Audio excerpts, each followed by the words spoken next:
based on tunes. Living on me, girl, girl.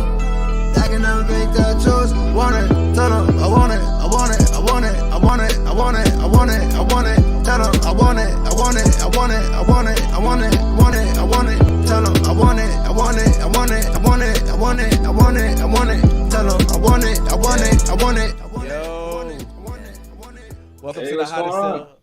Welcome to the How to Sell Dope podcast. Big thank you to my guest Kenny of Moteef Media for joining us today. We're gonna talk a lot about videography and photography because he does both.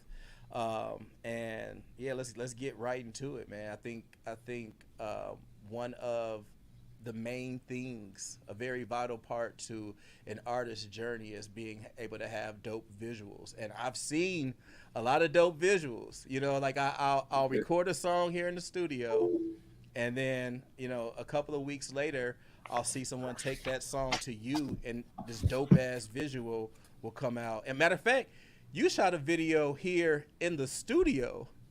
Oh, true. Yeah. Yeah, and I mean, I forgot that was your studio. Yeah, that was our first time. Yeah. Yeah, with like two different scenes, and the shit just came out so dope. So, I want to talk about, you know, just your eye, what it takes, you know, for someone to, I shouldn't say to approach you, but what it is that you would like, the best way to have someone approach you about shooting a video. Like, you know, what does treatment look like?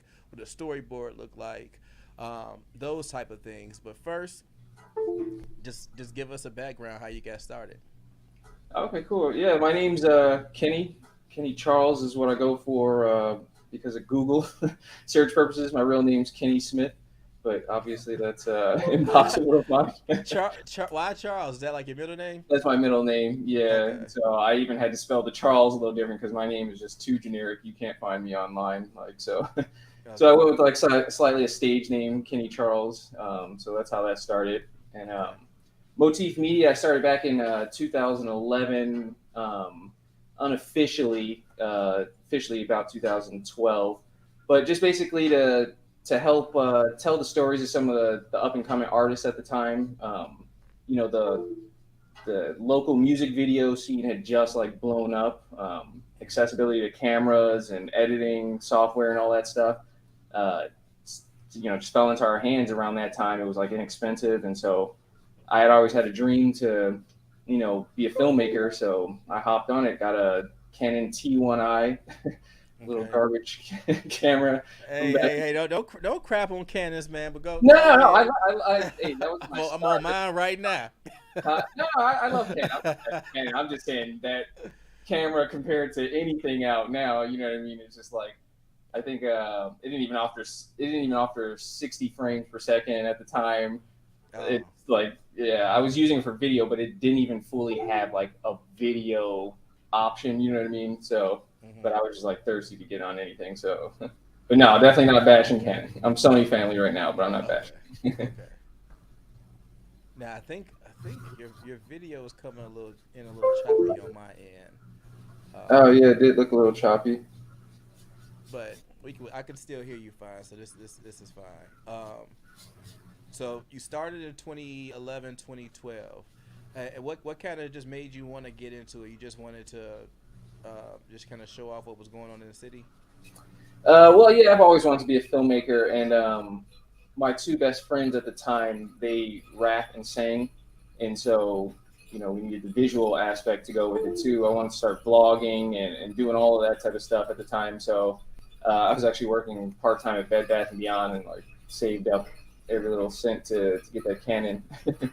So yeah, that was the start of it, was to basically kickstart my dream, you know what I mean, of being a filmmaker. But then also I had two best friends that were artists, and we wanted to get involved in that. So yeah, that's dope. Did you go to school, or you were just like, I'm gonna pick up this camera and do it? I went to SIU for 2 years, but they never let me touch a camera. So what? Yeah, like it was just kind of. It was a dope school. I had a lot of fun experiences and stuff like that. But as far as like trying to get my hands on my passion, you know what I mean? They were kind of giving me the runaround. So I actually left, and then got a couple smaller jobs or whatever, and then saved up, got my own camera. From there, just did my own thing, built my own website, So learned how to you do you that. started so you started your career when you got your own equipment. You said what now? Said you started your career when you got your own equipment. Yeah. This radiator is also kicking on, so Dude, it's fine, man. It's background music. It's all good. uh, It's all good. perfect, perfect, perfect. Yeah, I'm just realizing I'm not the biggest audio guy, so as soon as it came time to set this up, I'm like, oh man, there's so many sounds that I'm gonna have to eliminate, and then this one just kicked on now. So Yeah, nah, it's good, man. The value is in the content, so I'm okay. not really worried about the background sound. So, okay, so you've been doing this then for about a decade now.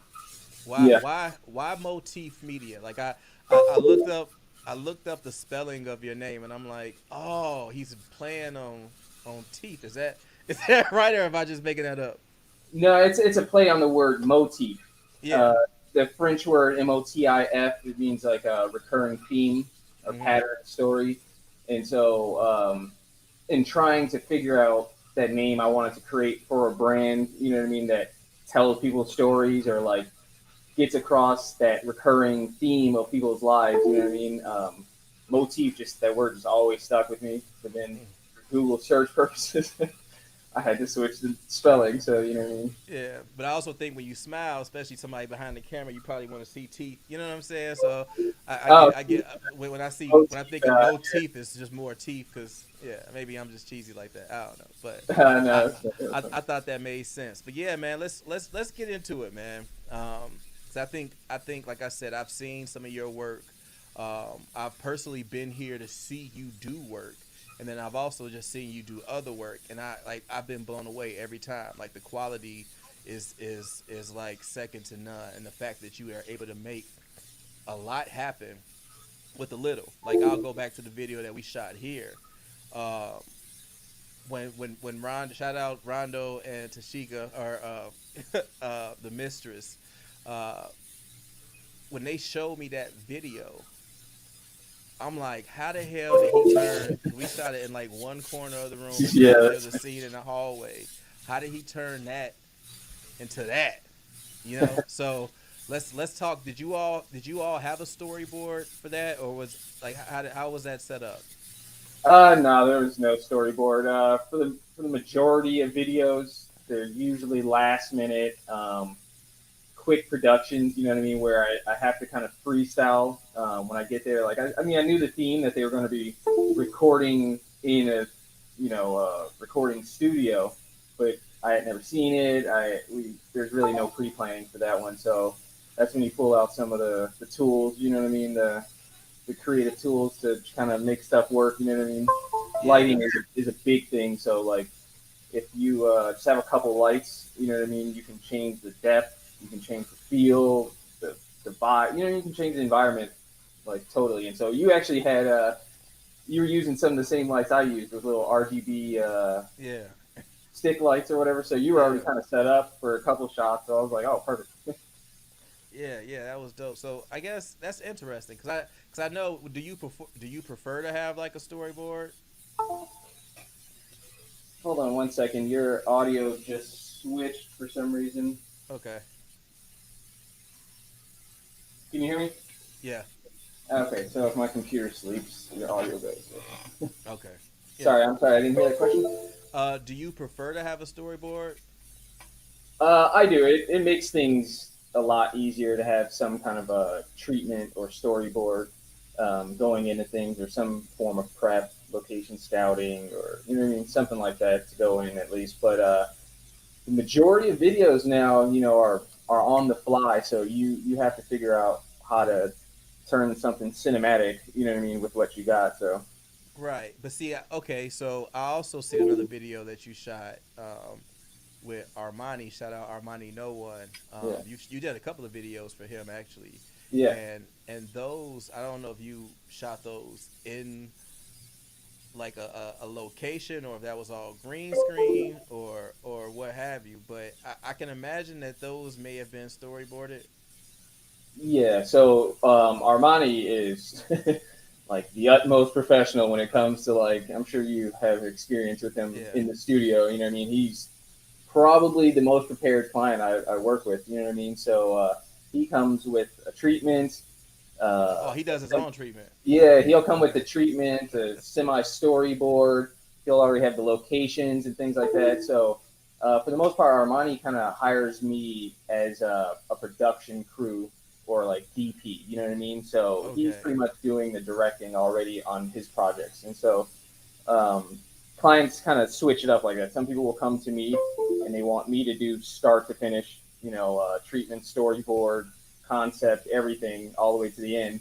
And then some people have a vision and they need a production team to bring it to life. You know what I mean? So that's kind of what Armani does. Okay, so I guess walk me through that then. So if I had a song, and I'm like, I want to get this dope video done to it. I'll give you a scenario. I don't know. I don't know what I want.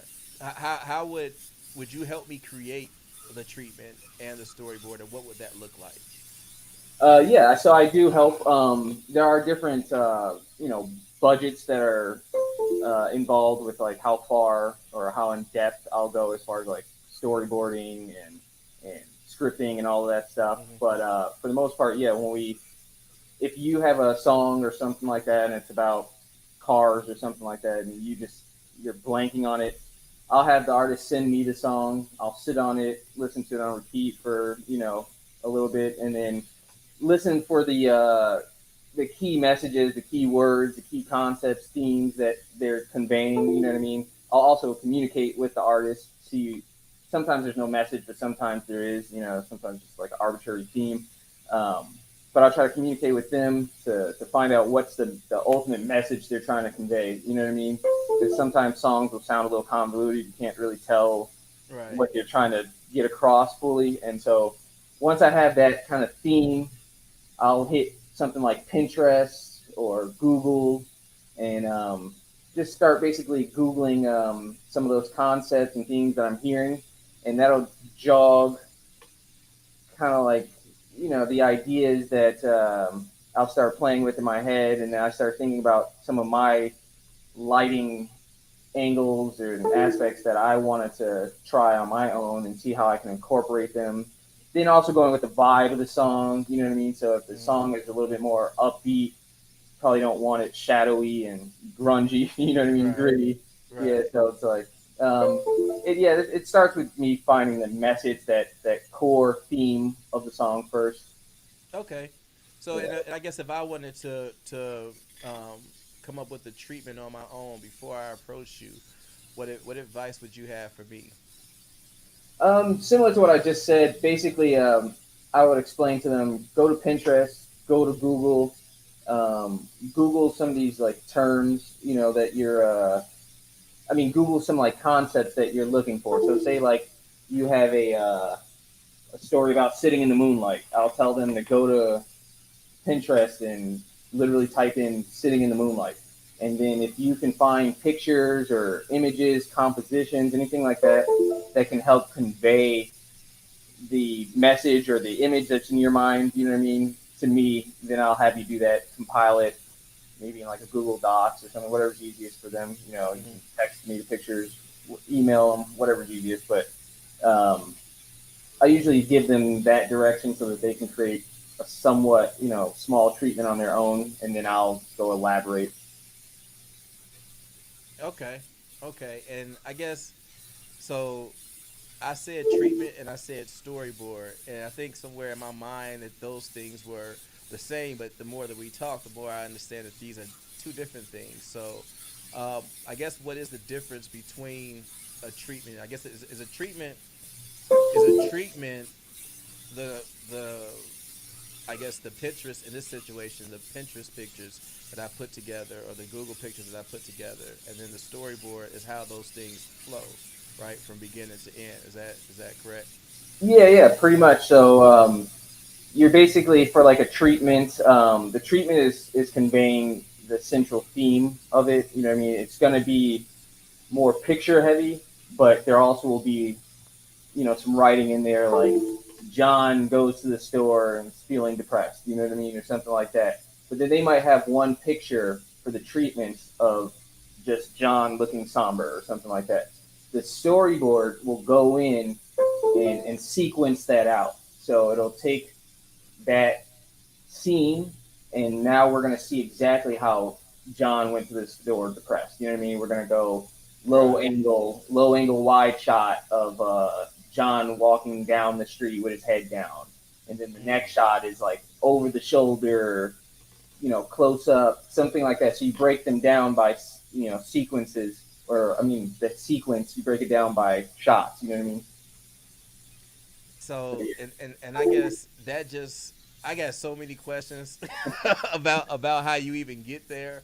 Um, but I mean, we don't have to get into all of that right now. But that's amazing that, you know, I can say I'm sad in the studio, and then your mind goes into, okay, well, what's the story behind it, and how do we get that on film, right? Yeah. That's dope. That's dope. Yeah, that's the best part of storytelling to me, is the metaphor aspect to it. You know what I mean? Yeah, yeah. So, okay, you mentioned that you started off with a Canon, a T7 right? Yeah, T1i. T1i. Okay. I think that's like the first of the DSLRs. I have a T7i. I think that's what I got. I'm using it right now, so I can't look at it, but I believe that's what I have. Yeah. Do you feel like for videos, because I see you switch to Sony, right? Yeah. Do you feel like Sony cameras just shoot better quality videos than Canon? You know, to be honest, this day and age, like, these cameras are all crazy. It's more of a just preference. It's maybe a little hard to convey, and I'm not the biggest technical guy, you know what I mean? But if I had to describe it, I'd say like the dynamic range, that depth, that just that cinematic feel is just a little bit more present in Sony cameras. Like you can choose picture profiles and things like that. So picture profiles, in short, basically dictate how the video looks. You know what I mean? So if you're going for like more of a low contrast, kind of like filmic look, you know, that old school film look, they have profiles that you can choose. Or if you want to go for more of that clean, low lighting, you know, modern, sharp look, they have different profiles for that as well. Canon might even have picture profile options, but I think Sony kind of like beat them to it, and that was why I transitioned. Yeah, I think Canon does. I haven't dived all the way into it. I do more of the audio stuff, but I believe there is something like that with my camera. Yeah, that's what I'm saying. Like these cameras, they're all crazy now, man. You know what I mean? Like I've personally tested a couple people where I'll show 1080, 4K, and from this camera, from that camera, and people can't tell anymore. Like, I mean, you can tell. Like, you can tell. I'm not gonna, like 6K, 8K, all that stuff. You know what I mean? They're different, but in certain situations, certain scenarios, they do kind of, you know, blur together. You know what I mean? It's about, yeah. So. I can't tell. And I can imagine for you, it'd be the same way it is for me with like a MP3 and a WAV file, right? Like they're slightly different, and you can tell in the studio on these studio monitors. You can tell the difference. Normally, only if you have reference to either of them. If I could play an MP3 and I could play a WAV file, I could probably tell you which one is the MP3 and a WAV file. But most people don't notice it, and I can imagine for the same thing with you because you have that eye. When it comes to like, you know, 8K, 6K, 4K, you probably could tell the difference. But for me, I can't. Yeah, you know, I actually saw some science documentary. I don't even remember what it was called, but it was basically saying our eyes aren't even equipped to see the full quality of some of these cameras at this point. Like, the cameras are like way past what our eyes can even do. You know what I mean? So it's, I don't know. I don't want to get into that, but it was like a breakdown saying like we might not even be able to experience the full depth of these cameras anymore. Like, so. Damn. I don't know if you're a big Neil deGrasse Tyson fan, but if you ever just want to nerd out on some science shit, man, that's like my dude. Neil, yeah, I definitely watch Neil. He takes it there. But let's see what else. I think what how do you feel about, because I see this a lot, and how do you feel about, you see the memes where there's like the cameraman and then there's like all these dudes with guns and stuff, like have you ever done a video like that, or do you shy away from those, or? Yeah, in my 2011, 2012 period, I was a little bit more heavy on those. You know, there's a gun here and there in my videos, but for the most part, I don't promote it anymore. So one, it's just not safe, so I'm not going to have people pointing guns at me. You know what I mean? For the most part, those are usually like reckless settings. You know what I mean? And you're not in control of the full environment. So the last thing I want is somebody I don't know pointing a damn gun at me. You know what I mean? I don't know your weapons training. I don't know your variety. I don't know any of that. So the last thing I want is a person pointing a gun. So earlier, you know, I was a little bit more open to it. Now it's kind of I steer clear of that now. Okay. So. But you are down to do like run and gun videos though. Oh yeah. Like I said, the majority of the projects I get are running guns. Those are like the day-to-day videos that I get. You know what I mean? Somebody will hit me up on a Thursday night or something like that, and like, man, can you get here? And obviously there'll be no pre-planning. I just got to show up my camera. Okay. Run and gun it. You know what I mean? So. Yeah. Okay. Well, that's dope. Have you done any green screen work before? Yeah. I'm not the biggest CGI, guy, but I can do some minor animations with green screen and stuff, and lighting. So like my skill set is mainly like DP work. So I like the lighting, the cinematography aspect of things, and so a lot of people don't understand one of the key aspects to doing green screen is lighting it properly. And so just out of curiosity, I lit some green screen projects before and did them, but I don't ever have the CG skills like to really enhance a green screen project. You know what I mean? So kind of stay away from them unless I'm working with some kind of animator or something like that. Odd question, but do you need a green background? Can you green screen? Because I can get on Instagram now, and they have their green screen function where I could put myself in an environment. Do you really need to have a green background for green screen? Yeah. So yeah, if it's just content, you know what I mean, like some on the fly content where you don't care about that static kind of like grain and mess up around your outline and all that stuff, then it's fine. But when it comes to like official projects, at least from my end, I'm not going to rotoscope every scene or shot or clip. You know what I mean? With so a frame is the word I'm looking for. So rotoscoping, what is that? So if you use Photoshop, think of a photo and video like this. If you're shooting 24 frames per second in a video, that's 24 pictures in 1 second. You know what I mean? So if you're photoshopping something, that's just the one picture. So it's easy to cut somebody out and keep it pretty clean. That's 24 of those in 1 second. And 48, you know what I mean? Blah, blah, blah. And so when it comes back to like the video editing aspect, it's something that's called rotoscoping.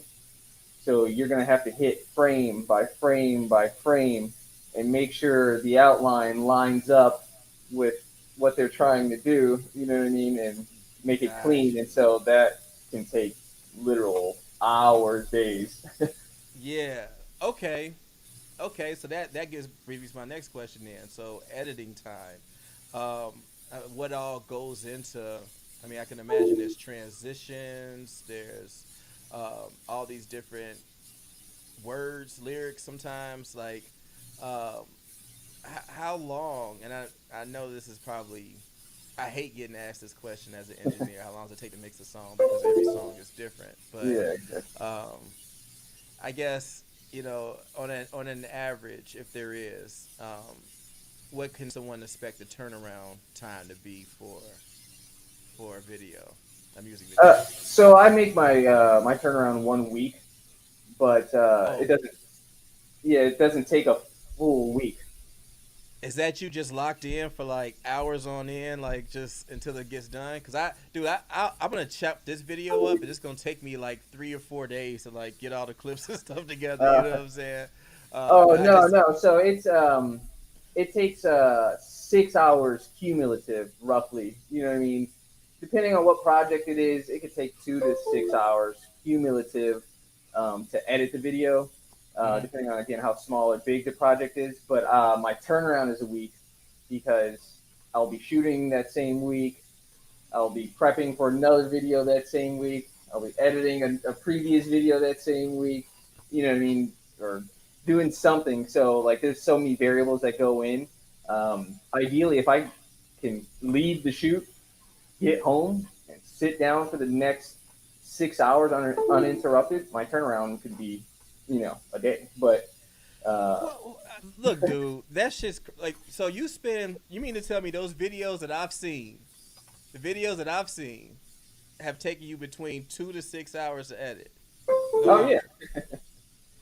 oh yeah, you have to get proficient with the editing, or else you'll be here What all day. software are you using, man? What's Uh, it's Premiere, but Adobe Suite.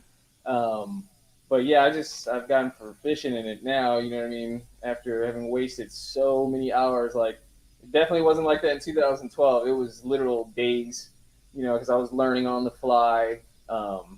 You don't know anything about the technical aspect, formatting and frames per second. You know what I mean? So your slow mos are just looking disgusting. You don't realize you can't even use slow mo for this clip. You don't realize, you know what I mean? So it was a lot more learning back then, and so one video could take like cumulative up to like 2 days. You know what I mean? So, I but think now I it's think yeah, that's the best teacher is just doing it. You know what I'm saying? Like you jump yeah, right into it, and the more you start doing it, the more you learn. You're gonna fuck up a couple of things, and then you're gonna be like, I'm not gonna do that no more. And oh same yeah, when things go right. You know what? I'm gonna save this and apply this the next time. So yeah. You got um, to get your systems in place too. that is dope, man. I think I recently seen that you had did something with Lyrical Lemonade. Are you able to talk about that? Yeah, no, so I'm not like really like associated with them in any kind of like official capacity. Um, Mm-hmm. my brother works with them. He's a big producer and things like that. He's done like a bunch of projects that Cole has gone on to shoot and stuff like that. So he works in the actual like uh, factory thing. He has like an office kind of area, and that's where they all meet up to like brainstorm the next move and stuff like that. So just being connected to him, I'll go there and then just kind of get a little content while I'm there, connect with a few other people and stuff while I'm there. But I'm not with them like in any official capacity. I just kind of hang out with them. Okay, okay, cool. Because I know, um, I remember seeing Cole Bennett. Um, I want to say back in 2011 and 12, he was doing. I think he was. That's what he was kind of getting started. I could be wrong, but I remember that he was doing these ciphers, like around Grant Park. He'd show up with his camera, and it'd just be a whole bunch of kids out there like rapping, and stuff Ah, like okay. that. So I feel like you all may share some of that, some of that together. Yeah, yeah. So I didn't. He might have started back then. I didn't meet him until 2015. I had moved to Phoenix in 2014 for a year. Came back in 2015, and my brother he produces. Like I told you, his name's Mulatto, produced by Lotto on Instagram, and he had like blown up. Him and his group. It was called Hurt Everybody at the time. It was like Yeah. blown up while I was in Phoenix. Wait. Your brother is a herder. That's dude. That's funny. Oh yeah, he's like the curly one that looks like me. The music scene is just small here in Chicago, man. That's funny as hell. Okay. Yeah, for But yeah, sure. I'm sorry. I'm sorry. Go ahead. No, it's all good. Yeah, so I came back and he was just doing his thing out of nowhere. I'm like, they just bubbled up, and so I came back and was trying to shoot a couple of live performances for them and stuff. Get back in the the the swing of things here, and that was when I first met Cole at the time. He was lugging around this gigantic Mac screen and stuff. They were working on the music garage. He would pop up there sometimes, edit videos on the fly right there. Take it with him to other locations and stuff like that. So I I saw him put in his work. You know what I mean? Like I saw him take that thing from scratch to where it is now. So definitely to be commended. You know what I mean? Yeah. Okay. So shifting gears a little bit, what would what would in your eyes, with the knowledge that you have and the expertise that you have doing what you do, what would be a telltale sign of a good videographer? You know, someone that knows their shit. Um, I would say the difference in a good videographer is somebody who cares about the art. So cameras, cameras, engineering, all this stuff. There's a hustle aspect to it, and then there's an art aspect to it. Like not knocking anyone's hustle. Do what you got to do to, what I mean, make money, survive, and all that stuff. But that's obviously not going to be the thing that indicates whether you're going to be a good videographer, cinematographer, director or not. It's you got to care. You got to care about the art. You got to take the time to actually, like, I'll go on Google and I'll research composition, cinematography. I'm big into color theory right now, so you got to care. Like, cared about these things my whole life, so What is color theory? You talking about like just the mood that colors provide? Yeah, so yeah, color theory is you probably know a little bit about music theory. Mm-hmm.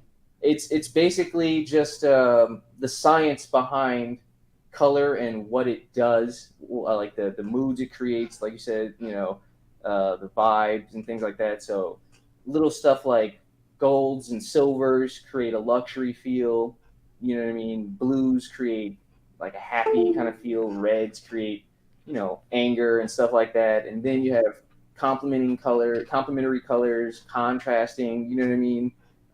Monochromatic colors. So it's a way of really, when it comes to editing, that's how you get that extra professional cinematic look to things. You have to kind of understand color theory when it comes to color grading. You know what I mean? So it's basically how to tie everything in together. So eliminate the colors that are ruining the mood, enhance the colors that dictate what you're trying to say. You know what I mean? And little things like that. And it also comes into lighting a scene. You know what I mean? So Damn. So it's like you gotta prep for it. You gotta have the right lighting, but sometimes you just can't do anything about the lighting. So you're saying that yeah, you can change the lighting on the back end. So if the lighting is throwing off the vibe, you like I could take that out and make it something else without destroying like the quality of the video. exactly. Yep. So if you're stuck with I know you see those orange, the warm lighting, you know what I mean, from the tungsten lighting, just if you come in a regular home or something like that, Mm-hmm. pull out your phone and it's just got that nasty yellow ish orange look to everything in your video. You know what I mean? If Mm-hmm. you can't, if you can't control I mean, if you can't expose for it on your phone or something like that, then you got to edit, in Premiere or some kind of like post editing program, and that's when the color theory comes in. So you'll start understanding how to bring that down without losing quality or washing something out or eliminating something like that. You know what I mean? So Okay. So I mean, again, that's just like the professional technical aspect of things that we don't think about because you see videos and I feel like that's something that you can kind of tell. I don't know what I'm looking at when I see it, but I do know that there is a difference when I see certain videos and when I see others. Like when I see your videos, I know for a fact like everything looks like it goes together. You know what I'm saying? Like it just nothing looks out of place. And I know there could be multiple scenes in multiple locations, but nothing seems like it's like too bright or too dull, or you know what I'm saying? Like, and I can imagine all of that is a part of color grading or color correcting. Is that? Yeah, well, it's a stage. So color correct first. So that's when you'll bring down things that are a little oversaturated, or you might bring up the saturation. You bring down the exposure, contrast, something like that, and then you're basically bringing the photo or video to what you think is perfect, as is, and then you bring it to the color grading aspect. You start adding, the sauce to it. You start making it a little bit more artistic and stuff like that. You know what I mean? Yeah, that's dope. Have you done any like social media ads for anyone? Like shot, you see these videos online all the time. You want to get better at arm wrestling? Well, let me tell you, you know what I'm saying? Like, or whatever the fuck, It's just like Yeah. all those types of videos. Have you done anything like that for anyone? As far as you mean, I create the video ad for them, and then they're promoting something of their own. Yeah. Oh yeah, yeah, definitely, definitely. I create so that's just formatting. That's part of like the deliverables you discuss with the client. You try to figure out what platform they're trying to attack, basically. So if they're going to go to YouTube, you know what I mean. More than likely, they're just going to want a standard, clean, high definition video. You know what I mean. But it still has to have the bit rates and the compression to fit into YouTube. And so if you want Instagram Reels, you might need a vertical video or something like that. So you discuss the formatting and purpose with the client first. You know what I mean? And that's kind of how you know which direction you're going to go in as far as that. Okay, so now I want to reel this all in because I feel like we've been kind of all over the place, but that's it. So okay, I have a song, right? And I'm Yeah. like, yo, I need a video shot. What is the first thing that we need to discuss? Budget. Okay. So yeah, so the vision is really dictated by the budget. So if you want a helicopter crashing in your in your music video, you know what I mean. Do you have budget to have a real helicopter crashing, or are we gonna have to start looking at some stock video options? Are we gonna have to start looking at some Matchbox options where we got to do some clever stuff? And so the budget really dictates where we're gonna go from there. You know what I mean? How long you can even like basically hire me to shoot, um, what lighting packages I'm going to bring out, if I'm going to bring out a team member, if I'm going to bring, location scout, scripting, everything like that. Yeah, that kind of starts with the The budget. So, budget. yeah. Okay. Let's just say I have an infinite bag, right? Like money isn't an option. I do want that helicopter. I want a real helicopter to crash into the beam and I want to destroy half the city. No, but just let's just say that the budget isn't a factor. What would be the next step?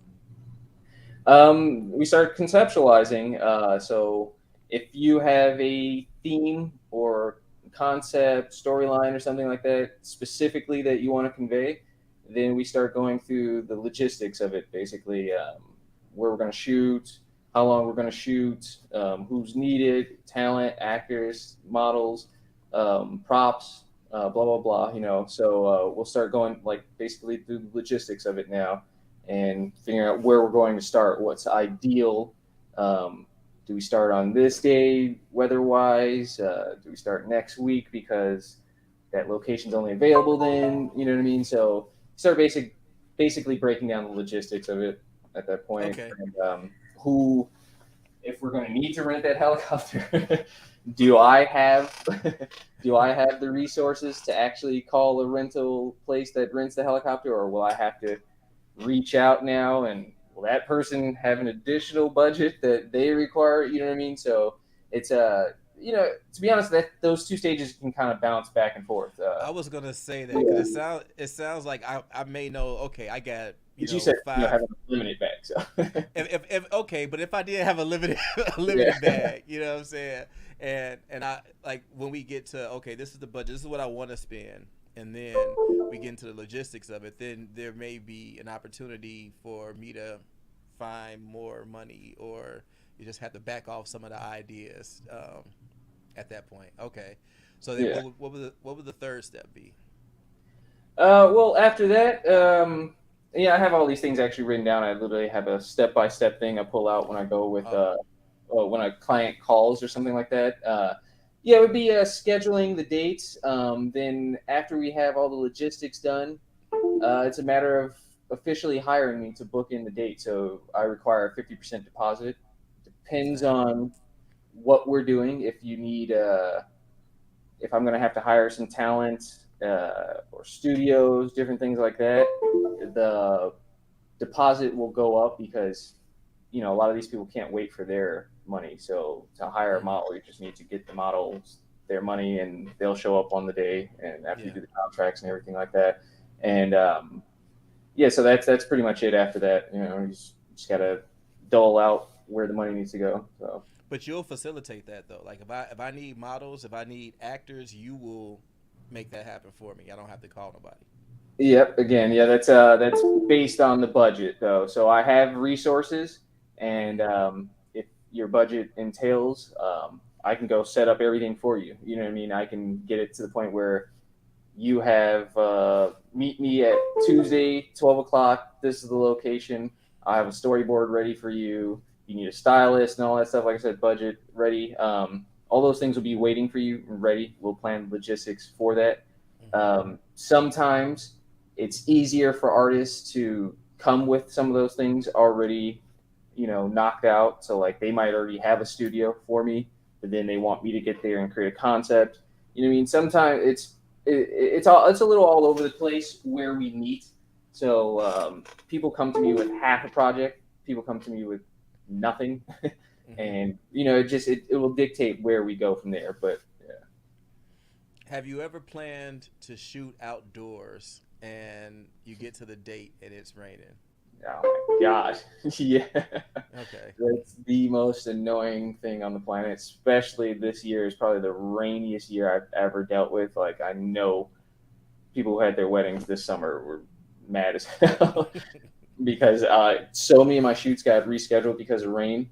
Okay. Um, and now it's annoying if it's an elaborate shoot with a lot of Moving pieces. moving pieces. Yeah, so um, that can start causing some legal problems, different things, budgetary issues. You know what I mean? Some people aren't trying to just reschedule and off of the Yeah. strength of the project or understanding that the weather's there. So some people need to be rehired, or sometimes they leave and now we need to rehire another person, but you already had to pay them, so that might dictate the budget.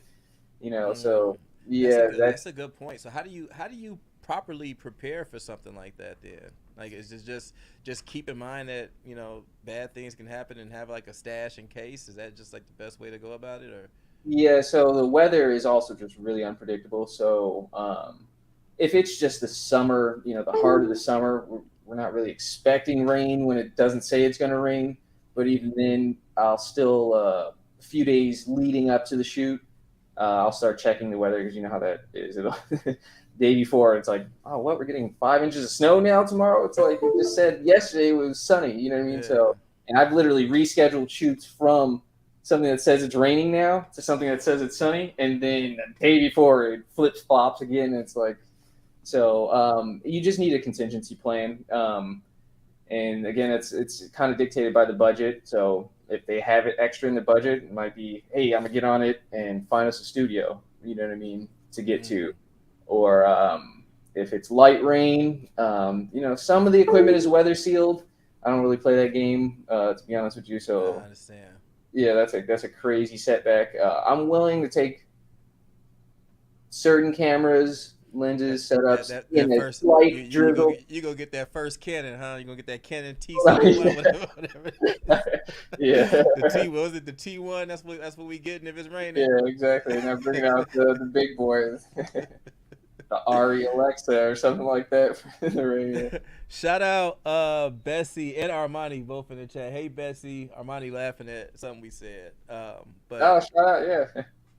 But yeah. So okay. So now that we've gotten the location set and the shoot done, then what would be the next step? Just I guess pay you the rest of the money and wait, or No, I usually take the back end on the day of the shoot, or some clients will need an exception, and I'll say, get it to me when I'm turning in the video. You know what I mean? So like, but so the next step after that is basically me getting my shot list together, and based on the theme of the video, I might start dictating to them to start getting certain props.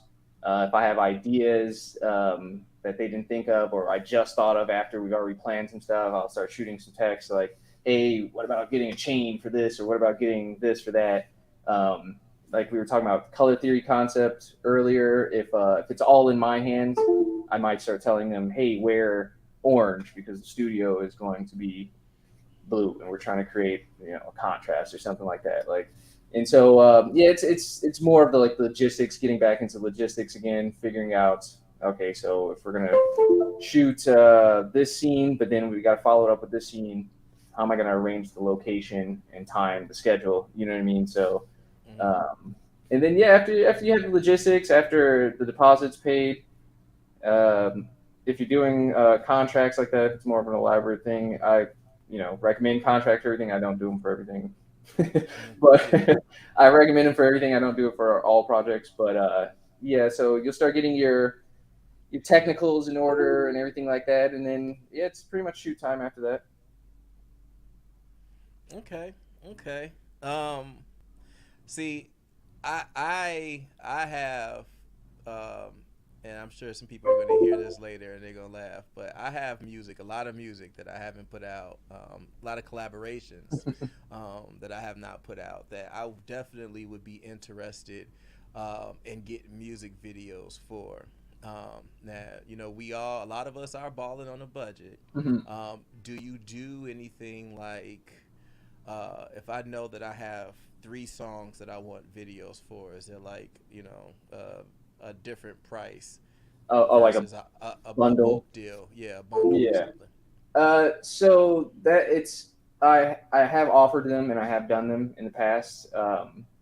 They take a lot of pre-planning and a lot of agreeing first, you know what I mean? Because each video is special, you know what I mean? It's going to take a different amount of time, so it's not like shoes. I can't, buy one, get one free type thing, or like buy 2 and get this one discounted or something like that. It's because then that third video, you might be like, okay, now that I got these 2 minor videos, I want the helicopter to crash into the bean, and it's like, come on, man. I want to ride on the back of an elephant through the pier, and exactly. So the only way I'll do the bundle thing is if we're very clear up front, and then on top of that, the only way I'll do the bundle thing is if I take a 50% deposit of the bundle price. You know what I mean? So if not, then there's no real incentive for me to do it. It's just giving you a discount. You know what I mean? So if you buy 3 videos and I don't get the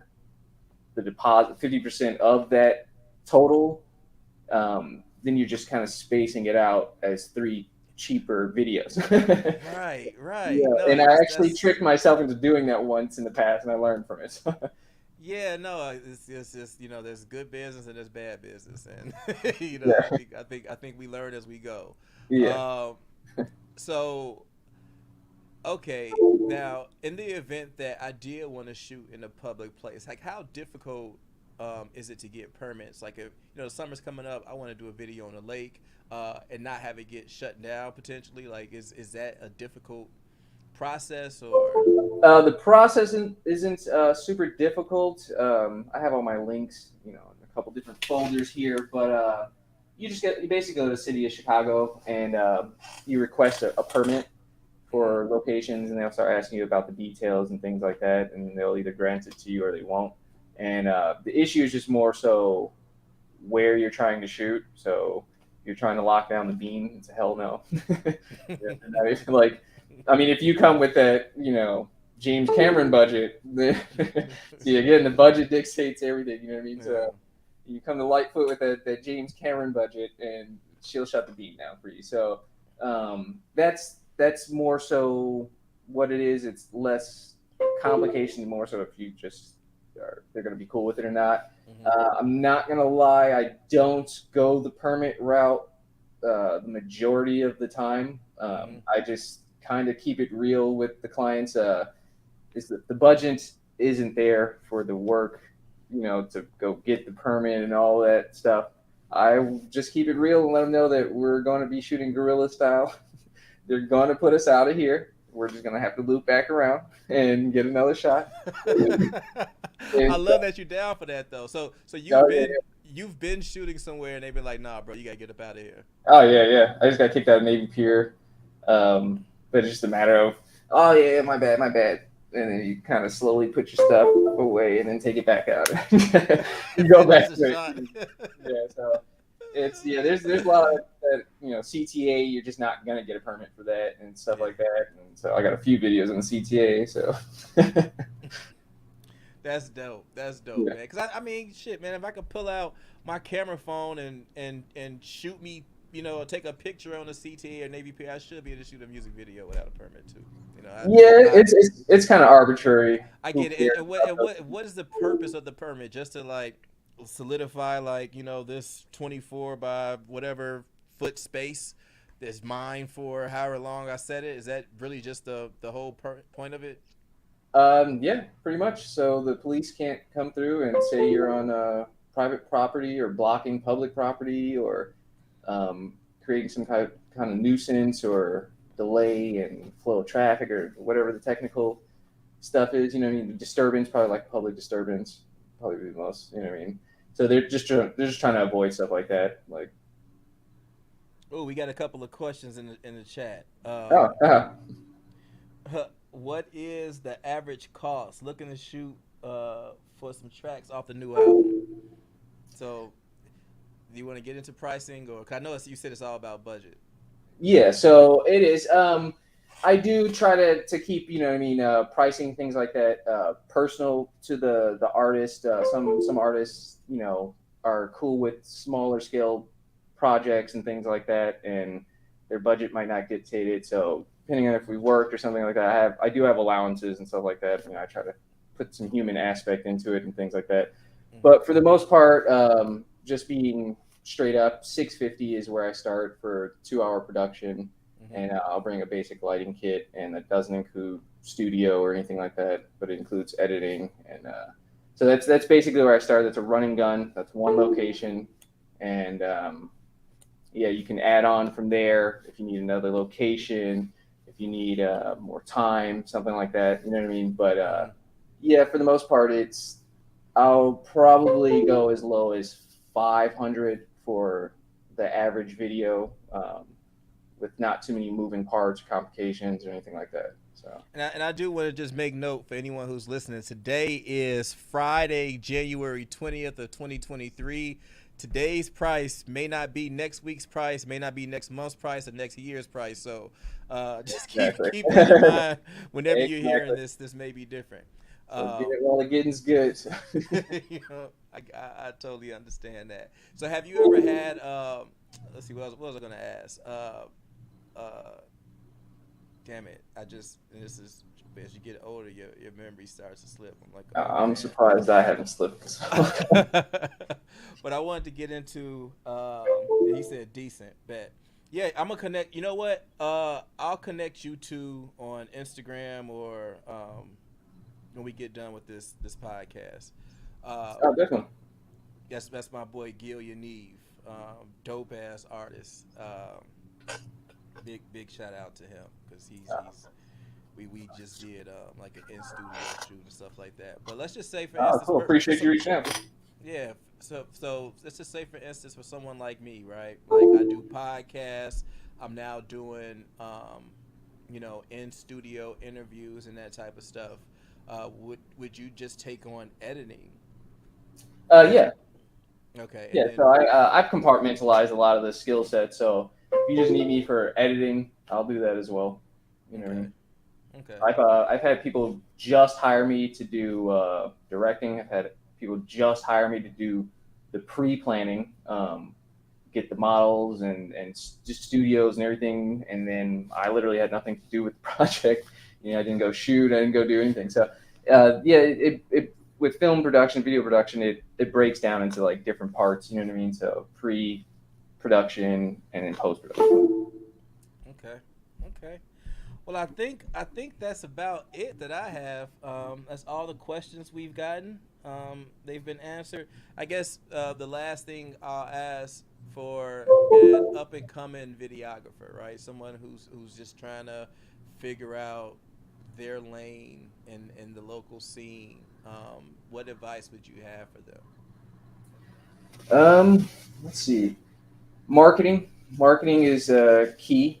I would say out the gate, learn the concept of marketing, the basics of getting yourself seen. Um, I would say work on centralizing a place that people can find you. So a lot of videographers I've noticed don't have a website. But if you're dealing with something like a technical issue on Instagram, like I'm dealing with right now, so I can't post fully for some reason. I think it's because I started another Instagram, but because of that, I'm sure I'm losing business because of that platform being down. But my website still allows people to come through, communicate, drop their information, and hire me through that and stuff like that. So I would say have a centralized place like a website that you can call your own. You know what I mean? Something that you can dictate. And that goes for, I'm sorry to cut you off, but that No, goes no, for artists too. That goes for, I mean, you're I yeah, got a website. If you're an artist, you need to have a website. If you're trying to do anything on your own as a business, because essentially as an artist you're a business, you are a business as Moteef Media. I'm a business as Beatbox Entertainment. As a business, you need to have a place where if Instagram shuts down, if Facebook shuts down, people can still contact you or go and see what you have to offer, and that is done by your website. So, go ahead. exactly. Yeah. So yeah, after you have something like a website, I would say obviously keep carving away at your craft. You know what I mean? Again, not knocking hustle, but don't just keep it at a hustle. Like, it's a good hustle, but you can improve the hustle with a little art knowledge. You know what I'm saying? Like a little lighting of knowledge, a little lighting of cinematography, composition, things like that. Just care. You know what I mean? So I see a lot of videographers who started recently and are change. You know what I mean? Like you can see that they care and they're trying. So like the tides are changing. I don't think people are just trying to put a camera in people's faces anymore. So I definitely appreciate that. You know what I mean? So Hmm.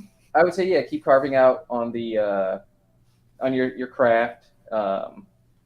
Get your finances in order. Start learning a little bit about what it takes to record. Your expenses and things like that, like something like QuickBooks and profits and all that. Yeah, I would say you don't have to worry about the super technical aspect and the finances in the very beginning. But other than that, yeah, I would say marketing, work on your craft, get a website, and yeah, just push yourself. You know what I mean? Just put yourself out there. Um, Work on as many.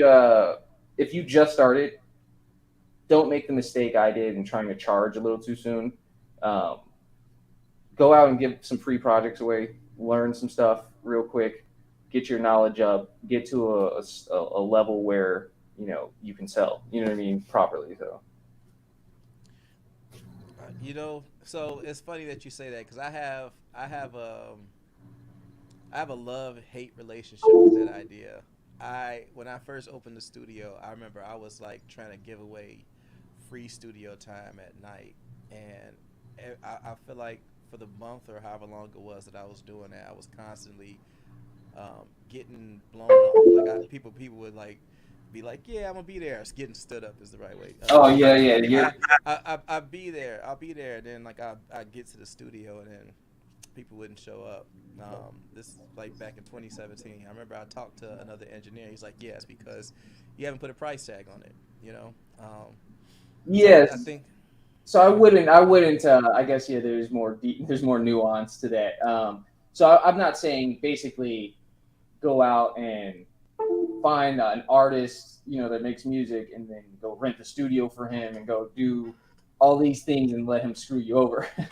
I'm saying basically, if you find out an artist is going to be recording in a studio like yours or something like that, ask if you can tag along, shoot as much as you can, get that experience in. You know what I mean? Get it in different situations and things like that. So it's like I got a lot of invites when I first started, but just due to some rocky relationships in the very beginning, like the ego kicked in. I thought I was supposed to just like, no, you want my time, you got to do this and that. And it's like, and I didn't see that it was beneficial to kind of, extend an olive branch to some of these people. You know what I'm saying? Just to get my skill up and meet and network. So the networking is a vital issue. I mean, a vital part of it. And so just networking the right way can do it. So, but I'm not saying, go out, waste your time, or set yourself up for failure or anything Right.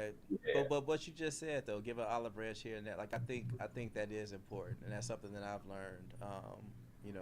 Over the years. How long have you been? Because I'm assuming that you do this full time. Yes. Okay. And how long has it been that way for you? I went full time in 2012 for a year, and then had some stuff I had to hit the drawing board. But I came back and I officially went full time at the very start of COVID. I was a server at Red Lobster and doing this on the side, and COVID hit, and they basically weren't trying to give me my unemployment for a while, and those checks were hitting. I'm like, oh, you guys are not about to, starve me to death. So Right. I just hit the ground running, and I've been full time since. So You were a server real. So funny story. You may not know about this, but I started the studio. I was a server, and I was. Oh yeah. Yeah, I was the lead server at this place, and I was doing I would train all the new hires. I wrote the quizzes on and quiz people on menu knowledge and steps of service, and that type of stuff. And then we got new management. And, every time you get new management, shit just gets a little weird. I ended up having a bad day, and I was just kind of tired of the changes. And I told them I could quit. I put my 2-week notice in.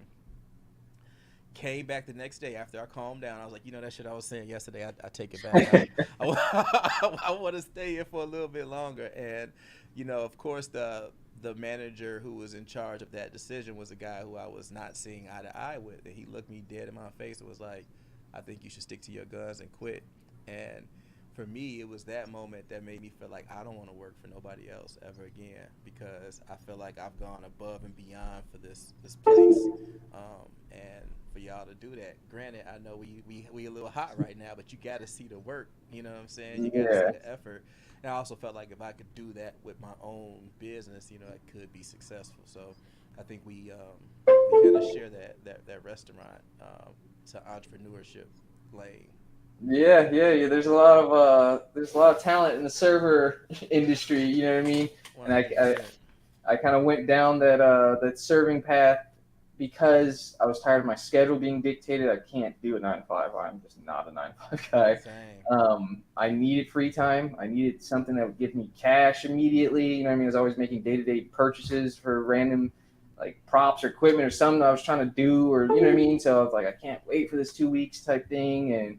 And so the server concept is just, perfect for artsy people who are trying to, you know what I mean, still have their time and dictate things and then get into that world, you know what I mean? So, yeah, definitely understand the serving world.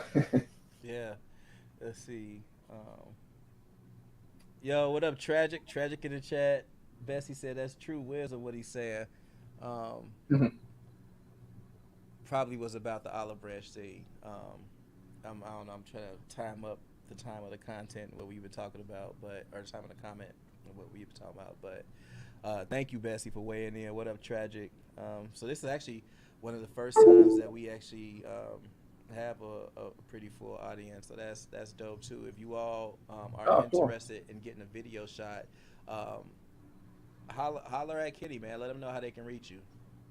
Oh, definitely. You can reach me on my website, www.moteefmedia.com. It's MOTEEF media.com. I'm also Moteef Media on Instagram, Moteef Media on YouTube, Moteef Media on Facebook, and my email is kenny@moteefmedia.com. If the motif is driven in, it should be. Dope, man. Well, I appreciate you coming on. I think that pretty much wraps up this episode of How to Sell Dope. Till next time, we gone. Yeah. Thank you, guys. I appreciate it. Thank you, Ron, for having me, man. This was dope. For sure. Yeah, yeah, yeah. Let them know the league's so low. I go based on tones.